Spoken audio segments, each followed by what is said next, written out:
Allo. Gakwege, ibyo ni ibiki numvishe bibaye iwawe? Nacyo nakabazo tutumvikanye hagati yanjye n'umugore wanjye gatumye anyoherereza ikote munsi y'urugo. Ko mana yanjye, ikintu twumvishe kidunda kuri ya se ni ikote. Nyine urumva mw'iryo kote nanjye nari ndimo.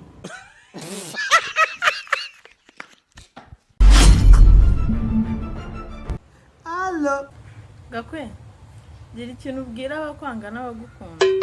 Icyo nababwira abakunzi banjye bahisemo neza byabasetsa koko niyo mpamvu bagiye guhita bajya no kuri Gakwege comedy kuri YouTube bagakora subscribe na like na share. Ariko abanzi banjye bwanjye buzakomeza bubacange kugeza igihe bavumburiye impamvu inkoko inywa amazi ariko ni inyanya. Mwaramutse Gakwege? Twaramutse neza. Inka y'iwacu yabyaye. Ni byiza numva mwaniyongereye. Allo. Ariko Gakwege, mbere yuko unera inda kuki utambwiye ko ufite umugore n'abana? Ariko se sheri kwibagirwa n'ibibaho koko.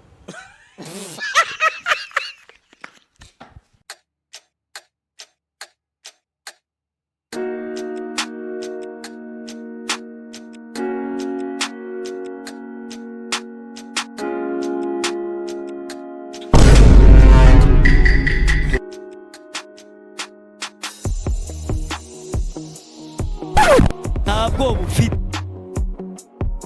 Washajya barijyanye. God have mercy upon us. None siko nyirarya ari ngewe urinkiriye. None sirigarusha kuvuga ko ari iryawe. Ngambwira plaque yanjye. Ariko sha warasaze. Igare rigira plaque. Kandi koko na plaque. Ako cyane ndakibukira nawe. Ahubwo ubushatse kuvuga ko nari ndi kwigeze. Ndaryibase. Wari urifashe ari iryawe. Harya nari twifashe kandi koko. N'ubu ndacyarifashe. Oya. Ahubwo sha kaze mujyane mushyire ubuyobozi uvuge icyo washakiraga ku igare. Agashwingi. Unyita Gakwege amusimbura isake. Urabizi ko hajya y'ubuyobozi. God have mercy upon us. Bye bye. Allo. Gakwege, ibyo ni ibiki numvishe bibaye iwawe? Nacyo nakabazo tutumvikanye hagati yanjye n'umugore wanjye gatumye anyoherereza ikote munsi y'urugo.